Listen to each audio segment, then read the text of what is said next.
Once upon a time, in a magical place called Rainbow Dale, where the colors of the rainbow blended together and the rivers sang sweet songs, lived a very special unicorn. Her name was Pearl.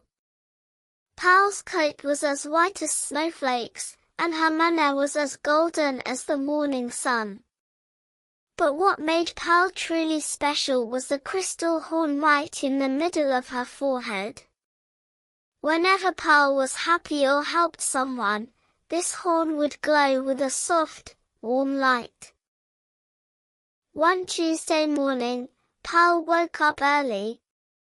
Her mummy, Lady Moonbeam, had made star-shaped pancakes for breakfast. Pearl ate her breakfast, put her pink satchel on her back, and kissed her mummy. "Bye, Mum. I'm off to Glimmerhoof Academy." Pearl set off, her hoofs clicking on the path. Clip-clop, clip-clop.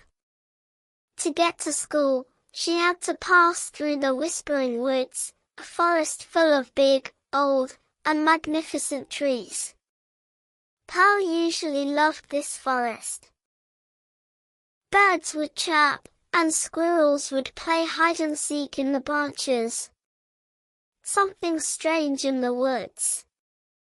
But today, there was something strange about the forest. The air was grayer than usual. A thick, white fog was coming down from the treetops like piles of cotton wool. The fog was so thick that Pearl could barely see the end of her nose.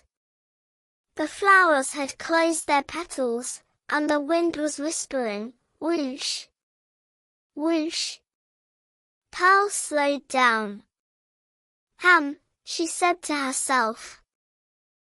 The weather is a bit mysterious today. I must be careful. Just then, from behind a large oak tree, she heard a tiny, trembling voice. Cheep! Cheep! Is anybody there? Cheep!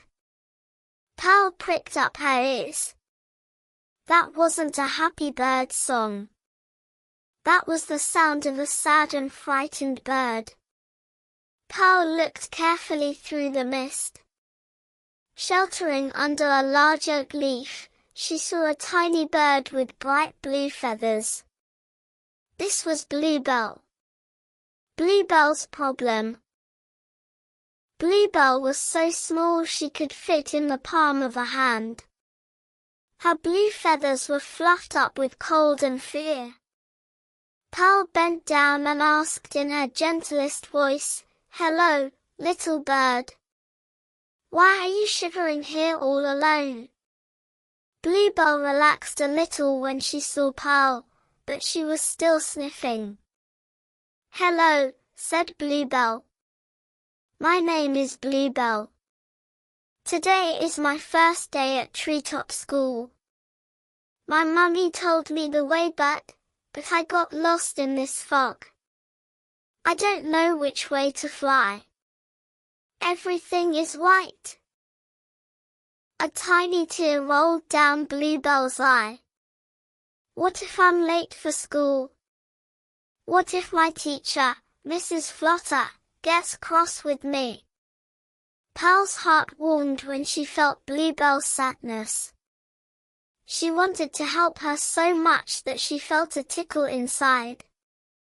"Don't be afraid, Bluebell," said Pearl with a smile. "I'm Pearl. I'm going to school too. And do you know what? I have a very special talent. I never get lost." Pearl's light. The moment Pearl decided to help Bluebell, a miracle happened. First, a small spark came from the crystal horn on her forehead. Ping!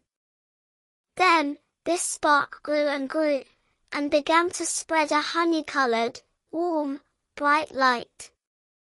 Pearl's light was so strong that the thick, grey fog around them cleared instantly. It was as if a small sun had risen in the middle of the forest.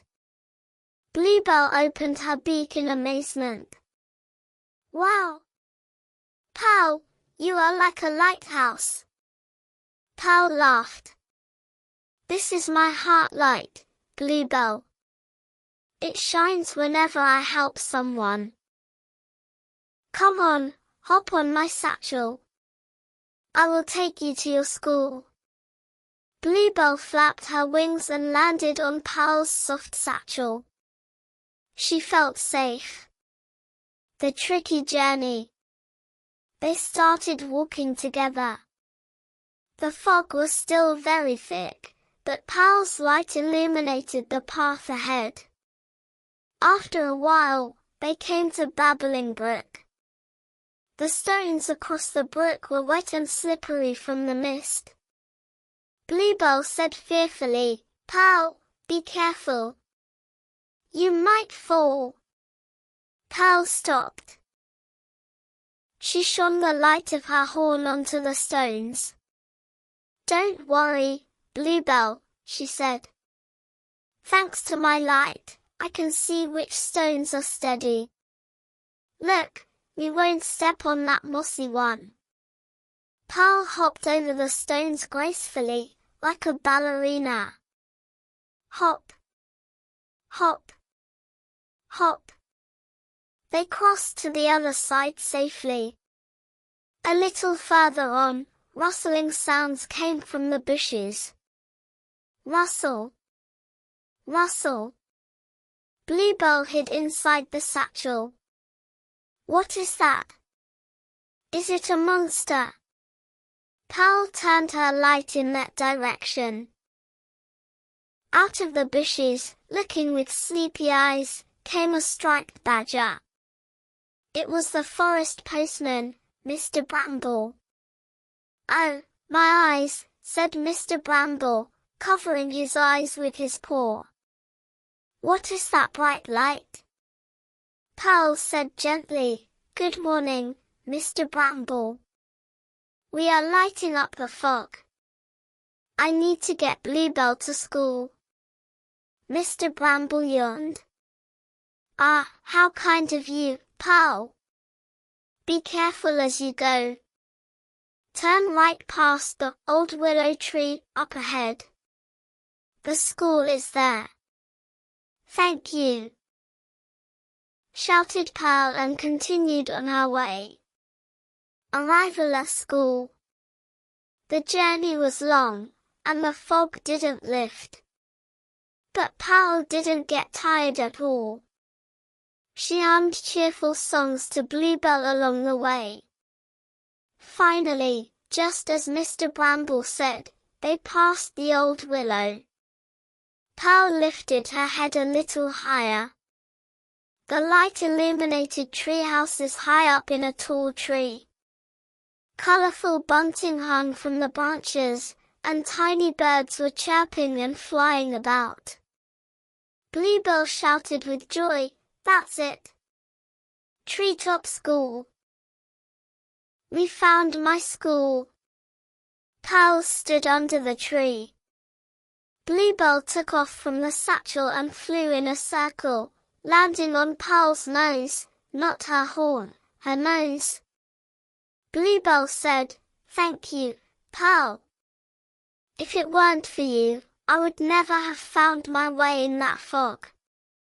You didn't just light up my path, you lit up my heart too. Pow smiled. Her horn was shining brighter than it ever had before because she had helped Bluebell.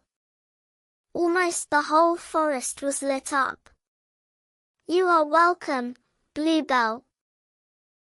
Remember, whenever you are in the dark, turn on your inner light of courage. Have a good lesson. Happy ending. Bluebell flew off to join her friends Robin and Sparrow. Pow looked at her watch. Oh dear. I'm going to be late for my own school. Pow stamped her hooves faster this time. Gallop, gallop, gallop. She was like a bright shooting star running through the mist. When she walked through the gates of Glimmerhoof Academy, the bell hadn't rung yet. Her friend Primrose, another unicorn, came over. "Pal," said Primrose, "your horn. It's shining incredibly brightly. Why is it so bright?" Pearl thought about the foggy forest and her tiny friend Bluebell. "Because," said Pearl with a wink, "today I lit the way for someone." And that day, Pearl's light was enough to brighten even the darkest corner of the classroom. Everyone in Rainbow Dale learned that true light comes not from the sun, but from a helpful heart. The end.